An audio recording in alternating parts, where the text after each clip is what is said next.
महाकुंभ के इन दृश्यों के साथ आस्थावान लोग इसका खूब प्रचार भी कर रहे हैं।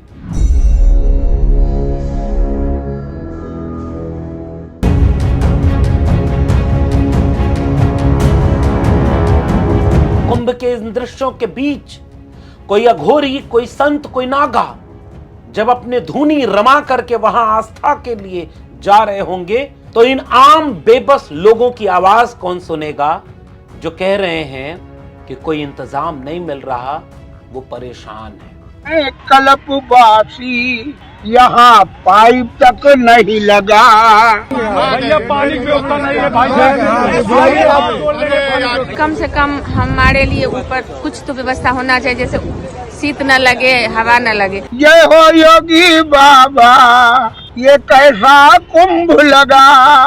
खुद वीडियो बनाइए, देखिए कि कैसे पब्लिक पड़ी हुई है। हम बोलेंगे तब पता चलेगा।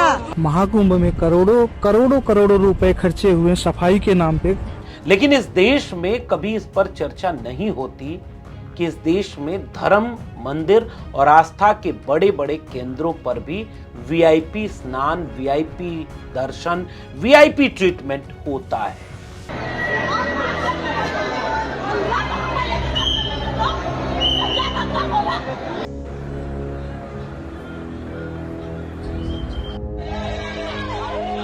देखिए, आप लोगों ने तो वीआईपी घाट बना दिया। जब से सरकारी व्यवस्था हुई, आज हम गए थे, कहा गया कि ये वीआईपी घाट बन गया, लेकिन हमारे धर्म के अनुसार वीआईपी घाट नहीं हो सकता है। यहाँ कौन वीआईपी है? माँ की गोद में कोई वीआईपी होता है? एक माँ के 2 बच्चे हों, एक प्यून बन जाए और एक जज बन जाए, तो माँ की दृष्टि में दोनों अलग हो जाएंगे।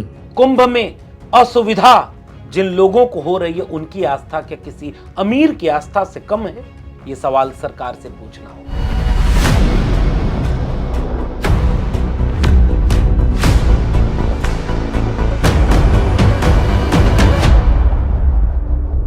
महाकुंभ 2025 तस्वीरों लोगों की श्रद्धा, आस्था, विश्वास की नई छवियों के साथ दस्तक दे चुका है और आप सबको मकर संक्रांति की बधाई भी दे रहा है।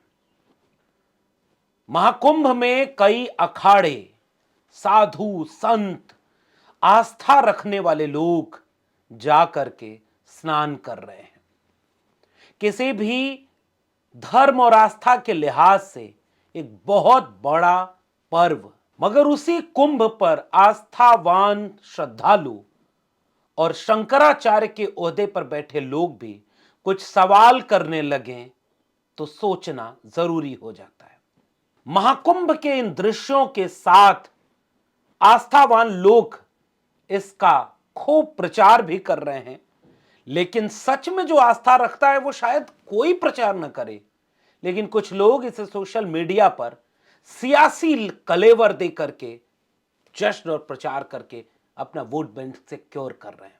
क्योंकि इसी परंपरा में भारतीय ज्ञान मीमांसा में यह भी लिखा है कि फूटी आंख विवेक की, लखे न संत असंत, और जाके संग 10-20 हैं, ताको नाम महंत। इसी भारतीय ज्ञान मीमांसा का एक वाक्य यह भी है कि संत न छोड़े संतई, कोटिक मिले असंत।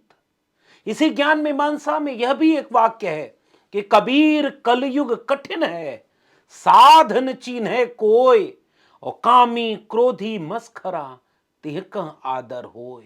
लेकिन इस सभ्यता की खूबसूरती देखिए, आस्थावान लोग अपनी आस्था को जी रहे हैं और बाकी कुछ लोग इसकी सियासी रोटियां सेक रहे हैं। लेकिन आज बात करेंगे कुंभ पर। शुरुआत यहां से कि लाखों लाख लोग कुंभ में जा रहे हैं और लाखों लाख लोगों का इंतजाम करना सरकार के लिए एक चुनौती तो होता ही है। सरकार कोई भी हो, भले ही मुख्यमंत्री कितना भी ये बोलें कि जो मन से आस्था रखता हो वही इंतजाम कर सकता है।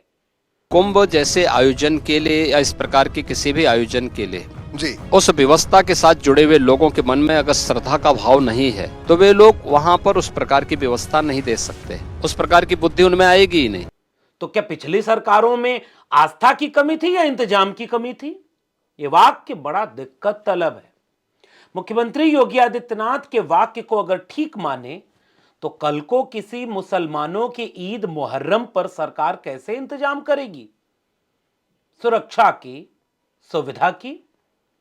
कल को बौद्ध महोत्सव कहीं हो रहा होगा, सिखों का कोई अपना धार्मिक आयोजन हो रहा होगा, तो आपकी आस्था तो चूंकि हिंदू धर्म और सनातन धर्म में है, तो क्या बाकी धर्मों की आस्था के बड़े बड़े त्योहारों को आप इतने मन से नहीं करेंगे? इसीलिए इस देश के सेकुलर संविधान ने सरकार का कोई धर्म नहीं तय किया है। आप अगर उस ओहदे पर बैठे हैं तो आपका कोई धर्म नहीं है। इसलिए सरकार का काम है इंतजाम करना, लेकिन अखबार और वहां के लोग कई ऐसे सवाल कर रहे हैं जिस पर समय रहते सरकार को ध्यान देना चाहिए। हजारों करोड़ रुपए इस कुंभ पर निवेश हुए हैं, सरकार को फायदा भी बहुत होगा। लेकिन इस खबर को यूं भी देखें कि changing room, mobile charging tower से लेकर ब्रांडेड रिक्शा तक महाकुंभ में मार्केटिंग पर खूब खर्च कर रही कंपनियां लाखों लाख रुपए वसूल रही हैं। कॉटेज बने हैं, वीआईपी स्नान के लिए घाट बन गए हैं। कॉटेज की खबर यह है कि सबसे महंगी डोम सिटी, एक डोम का किराया उतने में एक नई बाइक आ जाए। 5 star hotel, 3 star hotel, 4 star hotel, उसकी सुविधाएं देने के नाम पर हजारों से लाखों रुपए तक वसूलने के लिए वहां पर स्थान बन गए हैं। महाकुंभ में टेंट सिटी बनाने वाली कंपनियों में स्विस कॉटेज, दैनिक जागरण के अखबार की यह हेडिंग देखिए, महाकुंभ में टेंट सिटी बनाने वाली कंपनियों में स्विस कॉटेज, दरबारी, महाराज, किराया 1 लाख के पार। क्या है इनकी खासियत?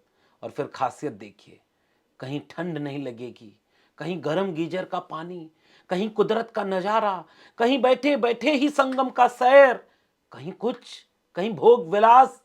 और हमने जिस संगम के कुंभ को देखा, जाना, पहचाना, उसमें पता चलता है कि अपने घर की रोजमर्रा की भोग विलास की चीजों को किनारे करके कल्पवास करते हैं लोग, महीनों वहां रहते हैं। और अगर कोई स्नान करने भी जाता है तो वो ये सोचकर जाता है कि दुनिया की संसारी मोह, माया, काम, क्रोध, लोभ, भोग विलास, अगर ये सब लादे लादे वहां चले जाएंगे तो मुक्ति कहां से पाएंगे?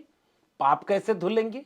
इसलिए यह सवाल हमने नहीं पूछा, वहीं बैठ करके एक शंकराचार्य ने पूछ दिया कि भाई आपने वीआईपी स्नान घाट बना दिए, और वीआईपी क्या होता है? देखिए, आप लोगों ने तो वीआईपी घाट बना दिया। जब से सरकारी व्यवस्था हुई, आज हम गए थे, कहा गया कि ये वीआईपी घाट बन गया, लेकिन हमारे धर्म के अनुसार वीआईपी घाट नहीं हो सकता है। यहाँ कौन वीआईपी है? माँ की गोद में कोई वीआईपी होता है? एक माँ के 2 बच्चे हों, एक पियून बन जाए और एक जज बन जाए, तो माँ की दृष्टि में दोनों अलग हो जाएंगे। लेकिन इस देश में कभी इस पर चर्चा नहीं होती कि इस देश में धर्म, मंदिर और आस्था के बड़े बड़े केंद्रों पर भी वीआईपी स्नान, वीआईपी दर्शन, वीआईपी ट्रीटमेंट होता है।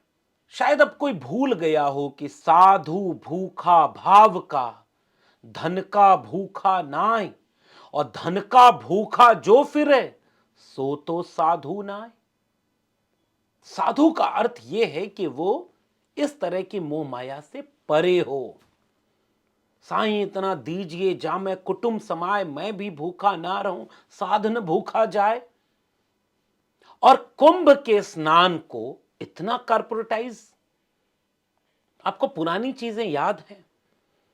मंदिर में अभी कुछ दिन पहले एक वीडियो वायरल हुई कि एक महिला बहुत नाराज हो गई इस बात से कि वो घंटों लाइन में खड़ी रहीं और दूर से उनको दर्शन करके निकलवा दिया गया, और कुछ वीआईपी लोग, सुरक्षा प्राप्त लोग, सरकारी इंतजाम का फायदा लेकर के सीधे अंदर गर्भगृह में प्रवेश करते हैं।